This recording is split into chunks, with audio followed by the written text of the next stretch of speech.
관념적인 것처럼 들릴지 모르지만 제가 최근 올해 생각하는 것은 시간에 관한 내용입니다. 시간을 인식하는 다양한 종류가 있죠. 시작과 끝이 분명한 선형적 시간이 있고, 처음과 끝이 구분되지 않는 원형적 시간이 있습니다. 그런가 하면 나선형적 시간, 소용돌이처럼 위에서 아래로 내려가는, 혹은 현재의 시간 위로 지나온 시간이 차곡차곡 쌓이는 그런 시간이 있죠. 기독교적 시간관으로는 이 선형적 시간, 시간이 직선으로 뻗어나 있는 것이어서 현재 일에는 그에 상응하는 원인이 있고, 또 그 원인이 일으킨 뚜렷한 결과가 있습니다. 제가 지금 말하고자 하는 건 그것을 부정하거나 그게 아니라는 식의 위험한 말을 하려는 것이 아닙니다. 진리적인 면, 그러니까 하나님이 애초에 창설하신 그 새 삶을 운영하는 그 원리적인 면에서는 그것이, 그런 선형적 시간관이 옳고 그것이 진리임에는 틀림없지만, 우리의 경험적이고 또 감각적인 측면에서는 시간이 일직선으로만 흐르는 것인가 라는 점에 대해서는 한번 생각해 볼 여지가 있습니다. 어떤 시간은 다 지나온 줄 알았는데 과거의 경험이 현재의 시간으로 불쑥 들어올 때가 있으니까요. 그때 사람은 현재의 시간에 포개어진 과거의 시간을 함께 경험합니다. 이런 시간은 직선으로만 흐르는 것이 아니라 굴곡지고 굽이진 것이라고도 할 수 있을 겁니다. 영화 한 편을 좀 소개하고 싶은데요. 영화 한번 그 포스터 이미지를 보여주시죠. 네, 업이라는 영화인데 아마 많은 분들이 보셨을 것 같습니다. 이 영화의 오프닝 시퀀스가 엄청 유명한 것도 아실 텐데요. 보여드리고 싶지만 저작권 관계로 또 이제 온라인상으로 끊길까봐 보여드리지 못하겠습니다. 유튜브에 메리드 라이프라고 검색하시면 이 오프닝 시퀀스만 딱 잘라서 이제 올려놓은 영상이 있으니까 한번 참고해 보시길 바랍니다. 여기 주인공 이 칼 할아버지는 어린 시절 제 동네 친구였던 이 엘리라는 여인과 친하게 지내다가 결국 결혼하게 되죠. 이 둘에는 소원이 있었는데 그 소망은 파라다이스 폭포라는 곳에 좀 모험을 떠나고자 하는 그런 소망이 있었습니다. 하지만 그 소망은 일상을 살아가면서 또 바쁜 일을 하다 보니 자꾸만 유예되고 미뤄지다 보다가 결국 엘리 할머니가 병에 걸리고 세상을 떠나고 맙니다. 남겨진 이 칼 할아버지가 자기 혼자 이 엘리와 마음속에 함께 한다는 마음으로 그 소원을 성취하고자 이 파라다이스 폭포로 떠나는 그런 내용이 있는데요. 이 영화의 오프닝 시퀀스는 좀 별명이 있는데 시네마 역사상 가장 아름다운 5분이라는 별명도 있습니다. 그리고 이런 영화를 보면, 오프닝 장면을 보면 시간은 직선으로 흐르지만 그러나 과거 그들의 소망은 시간이 아무리 오래 흘러도 끝이 나지 않았죠. 설령 그 소망을 이루는 주체 중 한 사람인 엘리가 숨을 거두어도 칼은 여전히 처음 엘리와 꿈꾸었던 소망을 놓지 않습니다. 오래전 이 영화의 오프닝을 봤을 때 저는 눈물이 났는데, 그 이 장면이 왜 그토록 슬프고 또 감동적일까? 이 사람의 평생의 삶을 그 5분이라는 시간 동안 이 영화의 오프닝은 압축해서 이렇게 보여주거든요. 시간을 압축해서 보여주는 것 자체가 이 사람의 마음에 어떤 일렁거림을 가져다 줍니다. 한 사람이 자신의 삶에서 끝내 이루고 싶었던 것, 그러나 간절히 손을 뻗어도 결코 도달할 수 없던 것, 간절한 소망과 끝내 가닿지 못한 것의 아쉬움, 비애 같은 것이 이 장면 안에 함축적으로 담겨 있습니다. 영화를 쭉 보면 아시는 분은 아시겠지만 이 칼 할아버지가 자신만이라도 이 약속을 지키기 위해 파라다이스 폭포로 가려 하는데, 저는 이것이 이 칼 할아버지가 시간에 맞서 싸우는 것처럼 느껴졌습니다. 시간은 한 사람의 삶에서 중요하게 여기고 소중하게 여긴 것들을 앗아가죠. 시간은 그의 꿈을, 소망을, 그리고 사랑을 앗아갑니다. 하지만 어떤 사람은 그 시간에 저항합니다. 그도 시간 안에 속한 사람이라 시간이 앗아가는 것들을 빼앗길지언정 자신이 빼앗긴 것들을 기어이 시간에서 다시 되찾아오려는 사람이 있습니다.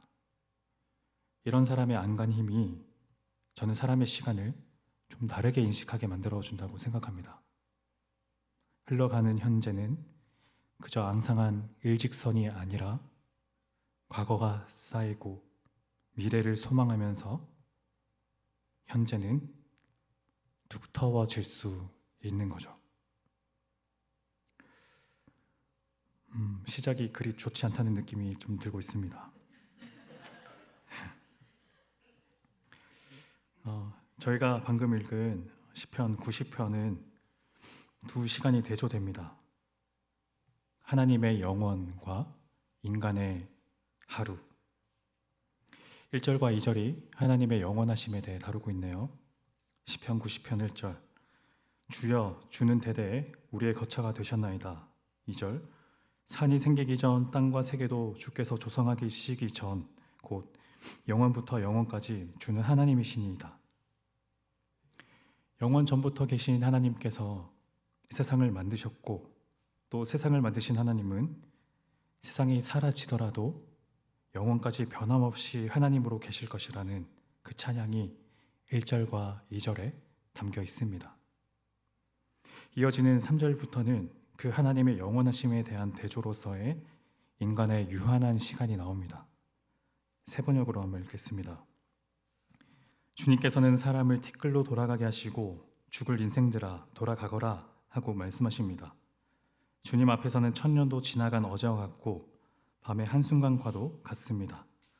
주님께서 생명을 거두어 가시면 인생은 한순간의 꿈일 뿐 아침에 돋아난 한 포기 풀과 같이 사라져 갑니다. 시적인 표현이 많이 등장하죠. 주님께서는 사람을 티끌로 돌아가게 하시고 죽을 인생들아 돌아가라 라고 말씀하신다거나, 주님 앞에서는 천년도 지나간 어제 그리고 밤의 한순간 같다. 게다가 인생은 한순간의 꿈, 아침에 돋아났지만 저녁이 되면 금세 말라 사라질 한 포기의 풀과 같다라는 표현은 이미지가 선명해서 인간에게 주어진 삶의 시간이라는 것이 어떤 느낌인지 분명하게 와닿게 되죠. 가장 결정적으로 표현한 구절이 10절 말씀입니다. 우리의 연수가 70이요 강건하면 80이라도 그 연수의 자랑은 수고와 슬픔뿐이요 신속히 가니 우리가 날아가나이다. 70과 80에 한창 미치지 못하고 인생과 삶이라는 것을 말하는 것조차 민망한 제가 이런 말을 하는 것이 조금은 겸연쩍긴 하지만, 인간의 일생이 아무리 길다고 해도 결국은 신속하게 날아가는 화살 같고 한순간에 흩어지고 마는 연약한 입김과도 같다는 그 전도서의 고백이 여기에서도 드러나는 것 같습니다. 하나님의 영원에 비해 인간으로 조건 지어진 이 삶의 시간이 이토록 연약하고 위태롭다는 것을 내내 자조적으로 고백하던 시인은 12절에서 문득 지금까지의 다소 음울한 분위기를 바꾸어서 이렇게 고백합니다. 12절 말씀을 다 같이 한번 읽겠습니다. 우리에게 우리 날 계수함을 가르치사 지혜로운 마음을 얻게 하소서. 지나온 시간을 계수하고 또 세는 것을 통해 그는 무슨 지혜를 얻고자 한 걸까요? 그가 얻고자 한 지혜는 무엇일까요? 이 전체적인 시의 맥락을 고려해 보면 하나님의 영원하심과 또 인간의 유한함을 비교하면서 시인은 한계 안에 있고 또 연약하고 불완전한 인간의 삶을 생각해 보면서 그에 비해 전적으로 다른 하나님의 전능하심과 영원하심을 묵상하고 나서 그 절대적인 하나님을 경외하는 지혜를 얻었다는 것이 그 의미일 겁니다. 그런데 저는 오늘 말씀을 이렇게도 읽을 수 있을 것 같다는 생각이 듭니다. 언젠가 말씀드렸듯이 하나님의 영원은 끝나지 않는 지속의 개념이 아니라 아예 시간의 바깥에 속한 개념입니다. 창세 때 하나님께서 창조하신 것 중에는 이 시간도 포함되어 있었으니까요. 그렇게 생각한다면 시편 90편 1절에서 2절에서의 영원은 보다 근원적인 층위에서의 의미입니다.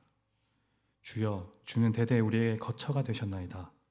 산이 생기기 전, 땅과 세계도 주께서 조성하시기 전, 곧 영원부터 영원까지 주는 하나님이시니이다. 영원 전부터 계신 하나님께서 대대로 인간의 거처가 되셨다는 것은 하나님께서 인생의 모든 언어, 활동, 생각의 가장 깊은 근거이자 토대가 되신다는 것과 같습니다. 그러니까 하나님의 영원이 사람의 오늘을 만들어주고 사람이 생존하고 활동할 수 있는 근거라는 것이죠. 그렇다면 인간의 하루도 다르게 표현할 수 있습니다. 사람의 하루는 영원한 하나님과 이 대조되는 개념으로 생각하지 않을 수 있는데요. 오늘은 하나님의 영원의 기초에 있습니다. 하나님의 영원이 사람의 하루에 불쑥 드러난다는 의미입니다. 그분의 신성이 우리 하루에 드러난다는 의미이기도 하고요. 인간의 하루는 하나님의 영원의 기초에 있고 하나님의 영혼은 인간의 오늘에 드러납니다. 그렇다면 인간이 경험하는 시간도 다르게 생각할 수 있습니다.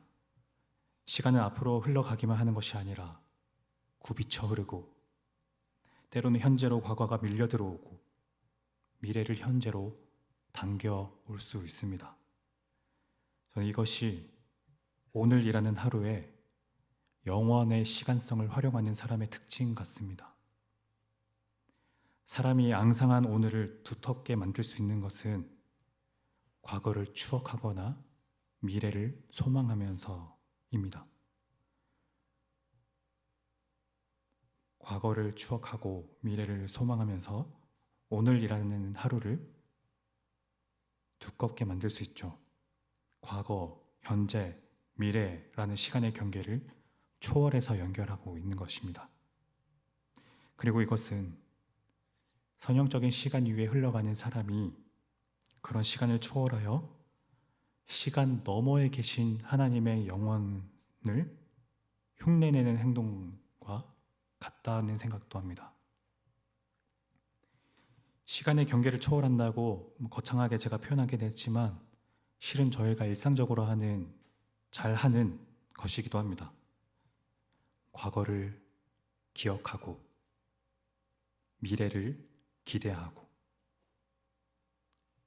내가 지나온 삶을 되돌아보면서 나의 과거가 오늘 나에게 어떤 의미를 가져다 주었는지를 생각해 보는 일, 그러니까 기억하는 일은 내가 나의 시간을 해석하는 일과 같습니다.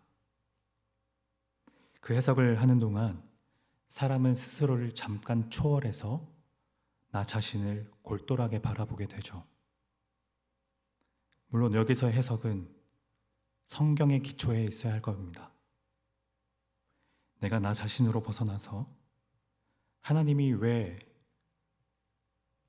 나에게 이런 길의 경로를 허락하셨는지, 내가 왜 그때 그런 일을 겪어야만 했는지를 생각해 보는 것은 인간이 잠시나마 하나님의 시선에 가깝게 다가가는 순간이라고 말할 수 있지 않을까요? 그와 함께 미래를 내다보는 일도 마찬가지입니다. 시간의 한계 안에 처한 인간은 오늘 이후의 시간을 내다볼 수 없죠. 사람은 아직 오지 않은 시간을, 그러나 현재로 당겨와 볼 수는 있습니다. 나의 간절한 소망을 품고 아직 오지 않은 것을 상상하면서, 그런데 이 나를 향했던 소망이 방향을 바꾸어서 타인을 향하는 순간 그 소망은 그를 위한 기도가 됩니다. 내 삶에 갑작스럽게 찾아온 이 불투명한 어둠이 물러가기를 바라거나, 어려운 상황에 처한 누군가가 그의 아픔을 생각하면서 그의 처지가 개선되고 그를 둘러싼 힘든 일이 사라지기를 기도하는 일 말입니다. 아직 우리의 기도는 이루어지지 않았고 현실은 개선되지 않았더라도 하나님은 나의 기도를 분명하게 들어주시고, 또 그것을 우리는 믿는 마음으로 우리는 미래를 기도로 당겨올 수 있습니다. 그렇다면 12절의 말씀도 조금은 다른 맥락으로 생각해 볼 수도 있습니다. 우리에게 우리 날 계수함을 가르치사 지혜로운 마음을 얻게 하소서.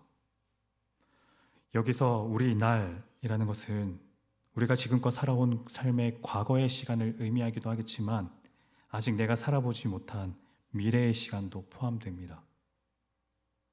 내가 지나온 걸음들을 돌아보면서 오늘의 나로 만든 그 선택의 순간에 고인 하나님의 섭리와 세심한 인도하심을 발견하고, 내가 내 삶에만 몰두하느라 그렇게 살 때에는 깨닫지 못하고 보이지 않던 것들이 잠깐 나로부터 떨어져 나와서 하나님의 시선으로 나 자신을 바라볼 때 그제서야 불현듯 그 하나님의 인도하심이 드러나는 것처럼 하나님의 관점으로 나의 과거를 해석하는 일, 또한 아직 내가 겪지 못한 내일의 시간을 믿음과 기도로 당겨와서 내가 기대하고 기도하는 것에 나 자신의 욕망이 얼마나 섞여 있는지, 그렇게 처절하게 나의 욕망을 깎아내는 과정을 하면서 우리는 미래를 오늘 미리 살아볼 수 있습니다.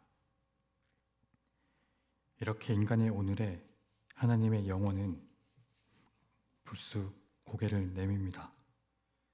내가 나로만 살지 않고 하나님의 시선으로 스스로의 삶을 반추하고 해석하고 나 자신을 성화의 순간으로 이끄는 하나님적인 시선을 잠깐이나마 갖춘 지혜를 발휘하게 되는 순간이죠. 저는 이것이 시간에 대적하는 그리스도인의 하나의 방법이라 생각합니다. 시간은 흘러가면서 저희에게 많은 것들을 앗아갈 겁니다. 함께 사랑을 나눈 시간을, 그가 타인과 간절하게 오갔던 눈빛을, 정을, 깊이 나누었던 애틋한 마음을, 그 사람이 쌓아왔던 경력과 성과를, 물리적이고 물질적인 것만이 아니라 내가 누군가에게 베풀었던 선행과 공감, 건넨 친절마저 흘러가는 시간의 물줄기로부터 자유로울 수 없습니다. 우리의 시간이 이처럼 끝이 분명하고 그 끝 이후에는 모든 것이 다 사라질 거라는 사실은 전도서 기자의 고백처럼 헛되고 허무함을 가져다 주죠. 인간으로 살아간다는 것은 결국 시간과 다투며 살아간다는 것이고, 그것은 결국 허무함과 싸우며 살아가는 일일 텐데, 그럼에도 저희는 우리에게 주어진 이 보자기만한 오늘 하루를 조금은 두텁게 만들 수 있습니다. 나의 과거를 해석하고 미래를 당겨오면서요. 그렇다면 끝내 저희가 인간으로 사는 동안 영원을 움켜쥐는 일은 영원히 일어나진 않더라도 적어도 시간이 나에게서 소중한 것들을 앗아가면서 남겨놓은 그 허무함에서부터 우리는 빠져나올 수 있을 겁니다. 나의 오늘이 더 이상 볼품없거나 함부로 낭비하는 날이 아니라 나의 하루에 하나님의 영원이 있음을 알고 그 영원의 자취를 나의 일상적인 그 하루하루마다 찾기를 노력하면서 그렇게 나의 하루가 영원의 요약이 되기를 바라면서 그렇게 오늘을 살아가는 저희가 되기를 소망합니다. 우리 함께 찬양하면 좋겠습니다.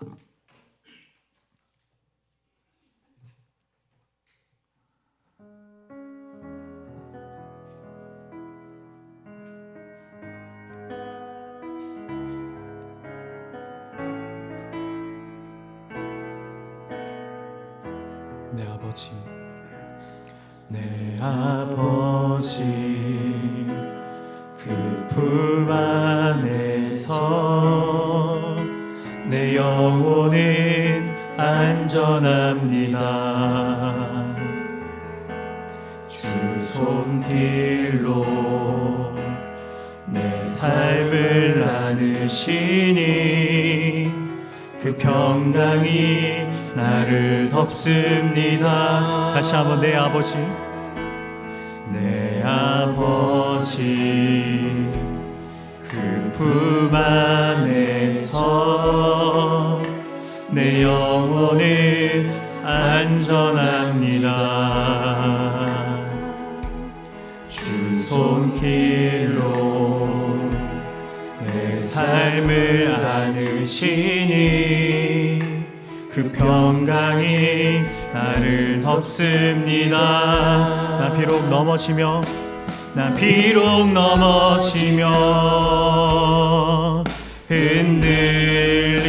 흔들리지만 주 내 안에 거하며 나를 붙드시니 내 생각을 주께로 돌리고 주시는 평강의 옷을 입습니다. 주 약속 안에서 내 영혼 평안해. 내 뜻보다 크신 주님의 계획 나 신뢰해.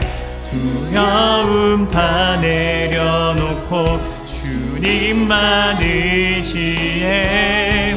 주 안에서 내 영혼 안전합니다. 우리 처음부터 고백하겠습니다. 내 아버지, 내 아버지, 그 품 안에서 내 영혼은 안전합니다. 주 손길로 내 삶을 안으시니 그 평강이 나를 덮습니다. 나 비록 넘어지면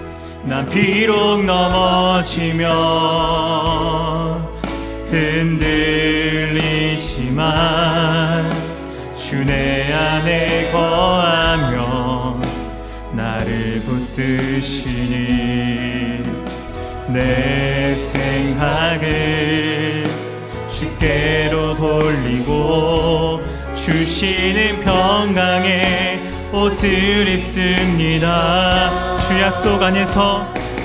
약속 안에서 내 영혼 평안에 내 뜻보다 크신 주님의 계획 나 신뢰해 두려움 다 내려놓고 주님만 의지해 주 안에서 내 영혼 주 약속 안에서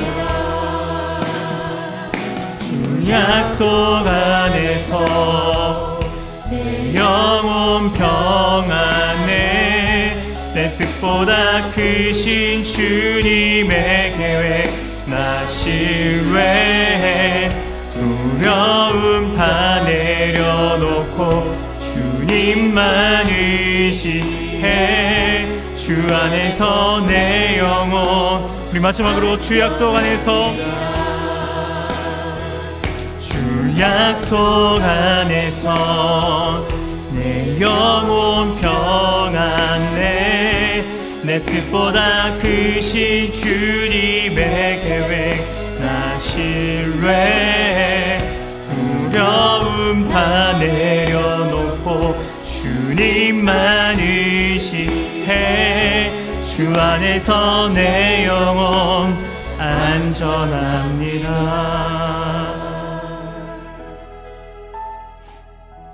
우리 시간 함께 기도하면 좋겠습니다. 압니다. 아무리 우리의 하루에 하나님의 영원히 깃들기를 바라고 소망하지만 그러나 여전히 우리의 하루는 너무 누추하고 부복하기만 하죠. 볼품없고 일상적이고 반복적인 일을 수행하느라